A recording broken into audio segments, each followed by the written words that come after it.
Bonsoir, bienvenue dans Enquête criminelle, votre magazine des faits divers, jamais élucidé. Ce soir, nous allons revivre la terrible affaire du tueur macabre des poteaux. En effet, dans cette affaire, Monsieur Le Pic, 45 ans sans histoire, sortait d'une soirée bien arrosée chez des amis. Il ne savait pas que non loin de là, la mort l'attendait. Un homme le poussa violemment contre un poteau. Sa tête se fracassa et le sang gicla de partout. Dans cette affaire, nous verrons également l'incompétence de la police. Et nous verrons aussi que les enquêteurs ont eu du mal à trouver le coupable idéal. Revivez ensemble cette affaire ô combien violente et terrifiante. Vivez avec nous l'affaire du tueur macabre des poteaux.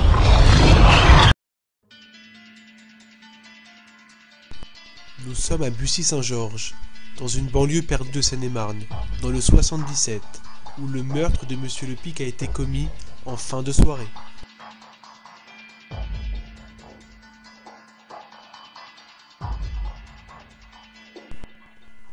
Monsieur Le Pic, 45 ans, est un homme sans histoire. Il n'aime pas beaucoup sortir. Il n'aime pas beaucoup boire. Mais ce soir-là, il décide d'organiser une soirée bien arrosée chez des amis. Et c'est là que la mort l'attend.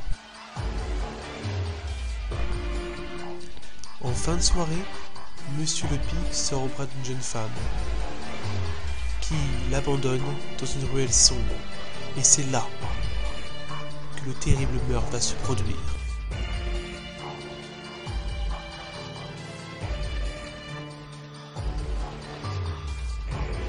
Alors que Monsieur Le Pic marche totalement ivre dans cette ruelle sombre, un homme surgit de nulle part. Il tente de le tuer avec un pistolet, mais pris de panique, il le pousse violemment contre le poteau.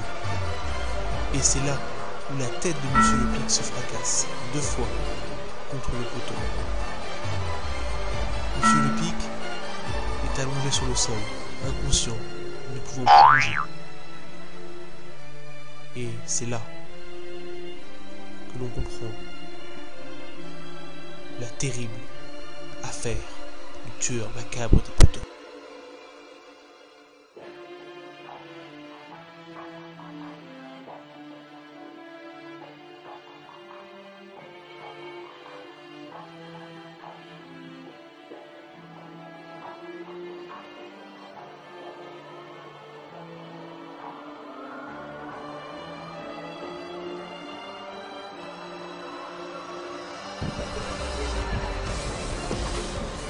Ouais, je me rappelle de cette affaire.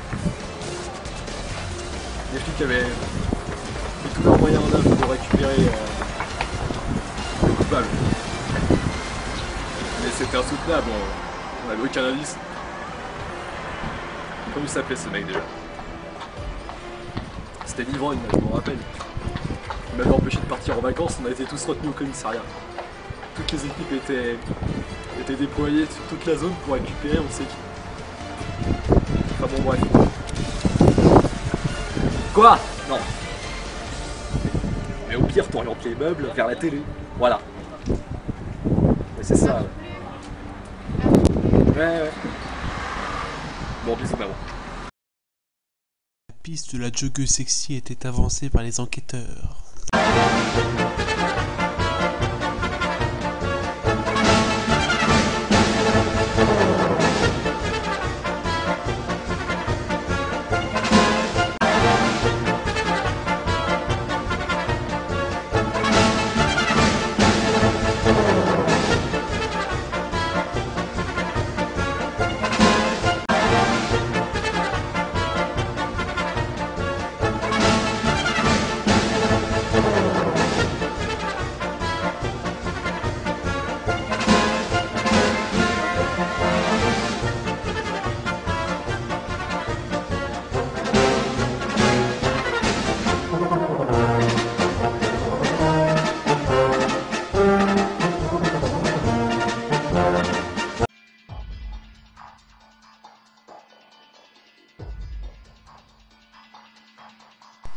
Après 8 heures d'attente, les policiers arrivent enfin sur les lieux du crime pour enquêter sur le terrain.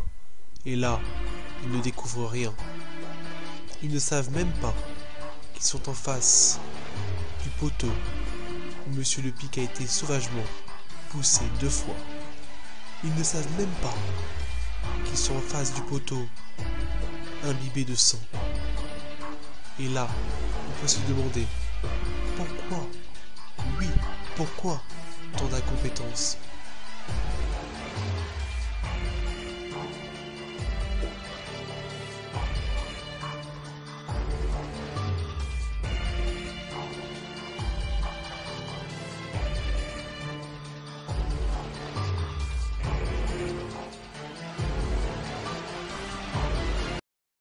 Ce qui me déplaît le plus en plus dans la police française, c'est qu'on doit côtoyer les gendarmes, ces connards des militaires qui arrêtent pas de nous mettre des bâtons dans les roues. Nous on fait ce qu'on peut. Eh. Pour... Il trouvait le cadavre, il est là. Ouais non mais on verra ça plus tard. Et je disais qu'en fait c'est impossible d'intervenir sur les lieux sans être ralenti constamment par ces connards, on arrive à rien. C'est complètement ridicule. Je veux dire, par exemple aujourd'hui je parle à la caméra, c'est super, mais hier il y a eu quand même une demi-heure d'intervention sur les CRS. Hein. Donc nous c'est cool, on a le brassard orange, on a le flingue, mais eux ils ont les matraques, ils ont le droit de taper sur les hippies. Hein. Nous quand est-ce qu'on a le droit de faire ça? Jamais. Voilà. Il y a le patron qui veut qu'on rentre.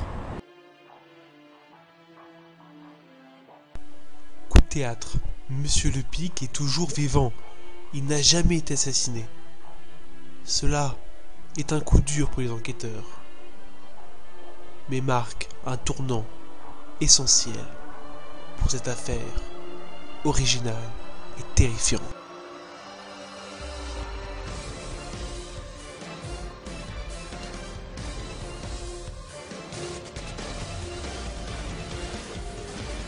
Finalement, le mec il était vivant et on a dû l'interroger des dizaines d'heures pendant plusieurs nuits pour finalement lui faire avouer que c'était juste un mec qui était rentré dedans et puis c'est de ça, il a dévié de sa trajectoire et il s'est pris le poteau en pleine gueule. Il s'en est tiré avec une simple contusion sur le crâne et il a avoué avoir eu le réflexe de se relever pour aller au bistrot juste à côté. La suite de ça, il était toujours en vie pendant l'enquête. Enfin, on s'est rendu compte qu'il était vraiment en vie pendant que nous on enquêtait sur sa mort, quoi. Voilà, c'était ça. Mais moi j'étais en week-end, quoi.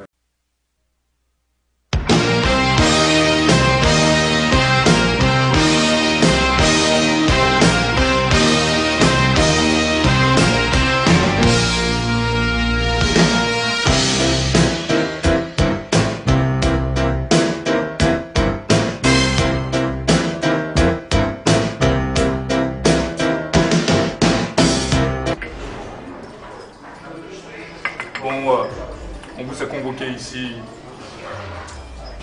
Hier soir, monsieur Lepic s'est fait assassiner à 1h32. Où étiez-vous à ce moment-là?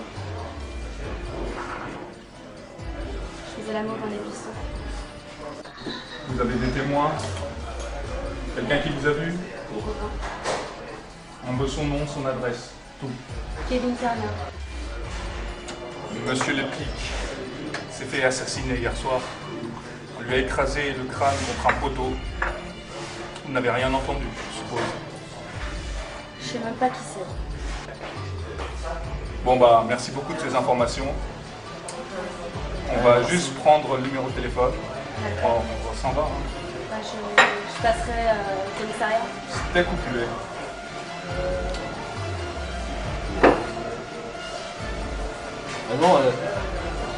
On l'embarque là, hein. Voilà, encore une fois, grâce à la compétence et à l'équilibre et le fait que la police française soit extrêmement concernée par l'affaire, on a pu foutre ces deux gus en tôle. Vous les voyez lors de leur promenade en ce moment. Ah, vous pouvez y aller, là, ils sont pas dangereux. C'est avéré, c'est ta faute là, je t'avais dit de faire attention là. Pourquoi je te dis C'est lui le meurtrier, c'est pas celui de moi. te buter avec un pistolet, toi tu lui balances sur un poteau, t'es Ouais, con, t'as quoi. vu tes marques sur la main là? T'es con aussi, putain. C'est pas moi ça, c'est de la sauce tomate. Ouais, c'est ça, la sauce tomate. Ouais, donc finalement, il s'est avéré que c'était l'animateur et son complice. Mais n'importe quoi, je ne suis pas le meurtrier. Mais viens par contre. Revenez la semaine prochaine pour un nouveau numéro d'Enquête criminelle, le magazine des faits divers jamais élucidés. Et j'espère que nous présenterons l'émission dans d'autres conditions parce que là. Ah, il vous dit la semaine prochaine? Non, ça va être dans 20 ans. C'est idiot là. C'est toi, c'est ta faute, tu fais n'importe quoi. On va avoir perpétuité. Mais allez là, j'ai de le buter quand tu n'aimes pas le série. Mais chier, attends.